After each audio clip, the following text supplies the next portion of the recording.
Let's look at the oldest debate in comic book history. Go to any forum, any comment section, or any comic shop, and you will hear the exact same arguments. Hulk can beat Doomsday. Superman can destroy Thor. The Flash is faster than Quicksilver. We are obsessed with power scaling. We love to measure strength in tons, speed in Mach numbers, and durability by how many planets a character can survive exploding. But what if I told you that you are looking at it all wrong? What if I told you that the concept of power levels is a complete illusion? Welcome back to the Evidence Room. I'm the Lore Inspector, and today we are breaking down the true anatomy of power in the Marvel and DC universes. We are going to look past the muscles and the laser beams and uncover the 4 hidden tiers of absolute supremacy. Let's begin at the bottom of the pyramid. Tier 1, the physical gods. These are the characters that dominate the debates. Exhibit A, Superman, the Incredible Hulk, Wonder Woman, Doomsday. To us mortals, they are the apex of existence. They can shatter moons with their fists. They can fly through the center of a sun. They are the absolute pinnacle of kinetic energy and biological perfection. But here is the fatal flaw of the physical gods. They are still bound by the rules of their universe. They fight using physics, mass, acceleration, gravity, and force. A punch is still just a punch, no matter how hard it hits. In the grand cosmic hierarchy, brute strength is actually the lowest form of power, because no matter how much you can lift, you cannot punch a concept. That brings us to Tier 2, the reality warpers, the architects. Exhibit B, the Scarlet Witch, Dr. Manhattan, or Thanos wielding the Infinity Gauntlet. At this level, physics is a joke. Kinetic energy is irrelevant. What good is Superman's invulnerability against a being who can simply rewrite the universe so that Kryptonians are made of glass? Reality warpers don't fight, they edit. When Dr. Manhattan disintegrates Rorschach, he doesn't use a laser beam. He simply decides that Rorschach's atoms should no longer be bound together. When the Scarlet Witch whispered, "No more mutants," she didn't throw a single punch. She fundamentally altered the genetic code of the entire Marvel multiverse. The physical gods play the game. The reality warpers change the rules of the game. But even they must answer to a higher authority. We must ascend to Tier 3, the conceptual entities. This is where the human mind struggles to comprehend the lore.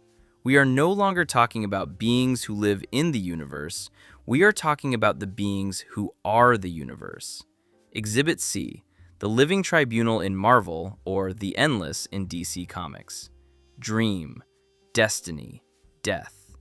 You cannot fight Marvel's eternity because eternity is the literal embodiment of time itself. You cannot punch DC's death because she isn't a person wearing a cloak. She is the very concept of mortality. Look at Darkseid. The Darkseid we see fighting the Justice League is just an avatar, a shadow on the wall. His true form is a conceptual, non-corporeal nightmare that collapses the multiverse simply by falling onto it. You cannot defeat gravity. You cannot put time in a chokehold. The reality warpers might change the rules, but the conceptual entities are the board the game is played on. They are untouchable.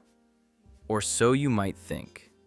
There is one final tier, a tier so powerful, so utterly broken, that it makes the cosmic gods look like action figures. Tier 4, the narrative breakers, the meta-aware. Exhibit D, Deadpool, She-Hulk, Animal Man, and Gwenpool. Why are these the most powerful beings in all of fiction? Because they possess the one weapon that can destroy a conceptual entity. They possess the knowledge that they are fictional. They have achieved the ultimate enlightenment, the fourth wall break. Think about it. How do you defeat a villain who cannot be killed? Simple. If you are Deadpool, you jump out of the comic book panel, steal the writer's eraser, and scrub the villain off the page. If you are John Byrne's She-Hulk, you physically rip through the page of your own comic to skip the fight scene entirely. In Grant Morrison's legendary run on Animal Man, Buddy Baker literally meets his creator. He meets the writer. he sees the script. At Tier 4, the characters realize that their universe isn't governed by physics or reality or cosmic concepts. It is governed by ink, paper, and the whims of an editorial board. They don't fight the villain, they fight the plot. So, the next time someone asks you, who would win in a fight, Superman or Hulk, you know the real answer. The winner is whoever the writer wants to win. But the most powerful character is the one who can take the pen away from the writer. Power scaling is an illusion. The lore is much deeper and much stranger than we ever imagined. What tier does your favorite character belong in? And who is the greatest fourth wall breaker of all time? Leave your evidence in the comments below. If you want to continue dissecting the deepest secrets of the multiverse, hit that subscribe button and join the agency. Case closed. For now.